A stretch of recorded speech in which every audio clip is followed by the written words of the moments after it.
అత్తమ్మ టీవీకి స్వాగతం. అత్తమ్మ టీవీలో ఇప్పుడు అల్లం వెల్లుల్లి పేస్ట్ ఎలా తయారు చేయాలో నేర్చుకుందాం.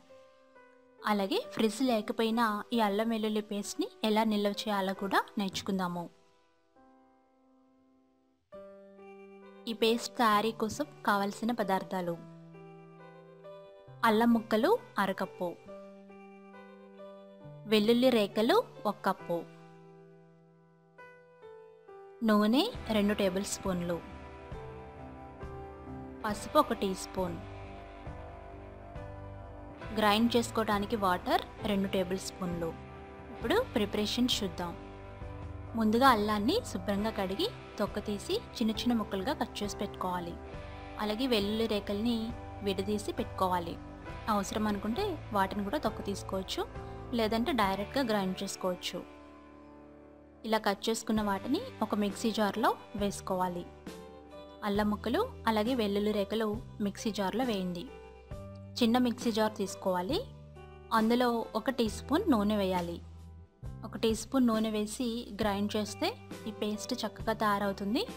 కావాలంటే అందులో కొద్దిగా వాటర్ వేసి మెత్తని పేస్ట్ లాగా గ్రైండ్ చేసుకోవాలి.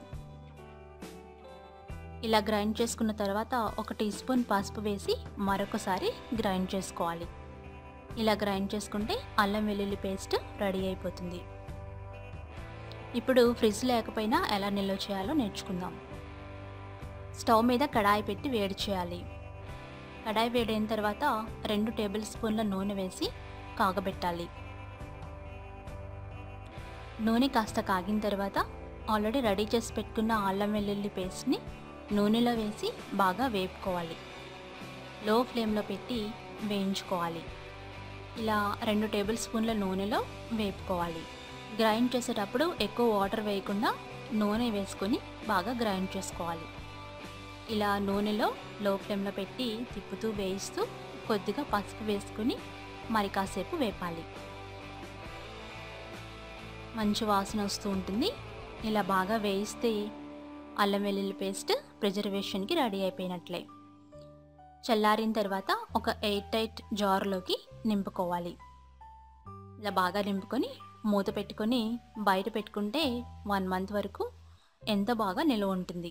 ఇది ఫ్రిడ్జ్ లేకపోయినా సరే ఈ విధంగా తయారు చేసుకొని నిల్వ చేసుకోవచ్చు. ఇది బ్యాచిలర్స్కి ఎంతో బాగా ఉపయోగపడుతుంది. కూరలు వండుకునేటప్పుడు ముందు అల్లం వెల్లుల్లి పేస్ట్ వేయించాల్సిన అవసరం లేదు. డైరెక్ట్గా కూర మధ్యలో ఎప్పుడు వేసినా సరిపోతుంది. ఫ్రిడ్జ్ అందుబాటులో లేని వాళ్ళకి ఇది మంచి చిట్కాలాగా పనిచేస్తుంది. ఈ హోమ్మేడ్ అల్లం వెల్లుల్లి పేస్ట్ మీరు కూడా ట్రై చేసి ఫీడ్బ్యాక్ పంపించండి. మరికొన్ని రెసిపీస్కి అత్తమ్మ టీవీ సబ్స్క్రైబ్ కాగలరు. ధన్యవాదములు.